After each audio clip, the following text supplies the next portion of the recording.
সন্ত্রাসীদের গুলিতে আশঙ্কাজনক অবস্থায় ঢাকা মেডিকেল কলেজ হাসপাতালে চিকিৎসাধীন ইনকিলাব মঞ্চের মুখপাত্র ও ঢাকা ৮ আসনের স্বতন্ত্র সংসদ সদস্য প্রার্থী শরীফ ওসমান হাদিকে দেখতে গিয়ে জনতার তোপের মুখে পড়েছেন একই আসনে বাংলাদেশ জাতীয়তাবাদী দল বিএনপির মনোনীত প্রার্থী মির্জা আব্বাস। শুক্রবার বিকেল 4:30টার দিকে ঢামেকের জরুরি বিভাগে আহত হাদিকে দেখতে বাইরে বের হওয়ার সময় এ ঘটনা ঘটে। এ সময় উত্তেজিত জনতা আব্বাস ভুয়া, চাঁদাবাজ ভুয়া, সন্ত্রাসী আব্বাস সহ বিভিন্ন স্লোগান দিতে থাকেন। তখন বিক্ষুব্ধ জনতা তার গাড়ি অবরুদ্ধ করে রাখে। এ সময় তার সঙ্গে জাতীয়তাবাদী ছাত্র দলের কেন্দ্রীয় কমিটির সভাপতি রাকিবুল ইসলাম রাকিব ও সাধারণ সদস্য নাসিরউদ্দিন নাসির ছিলেন। পরবর্তীতে আইন শৃঙ্খলা রক্ষাকারী বাহিনীর সদস্যরা বিক্ষুব্ধ জনতাকে সরিয়ে দিলে তিনি হাসপাতাল চত্বর থেকে বের হতে সক্ষম হন।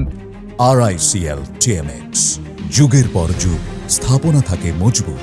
শুক্রবার দুপুরে রাজধানীর বিজয়নগরের বক্স কালভার্ট এলাকায় হাদির ওপর গুলি চালানো হয়। তারপর তাকে গুলিবিদ্ধ অবস্থায় ঢাকা মেডিকেল কলেজ হাসপাতালের জরুরি বিভাগে আনা হয়। ঢাকা মেডিকেল কলেজ হাসপাতালের পুলিশ ক্যাম্পের ইনচার্জ মোহাম্মদ ফারুক জানান, দুপুর 2:30টার পরপরই হাদিকে গুলিবিদ্ধ অবস্থায় হাসপাতালে নিয়ে আসা হয়। তার বাম কানের নিচে গুলি লেগেছে, অবস্থা আশঙ্কাজনক।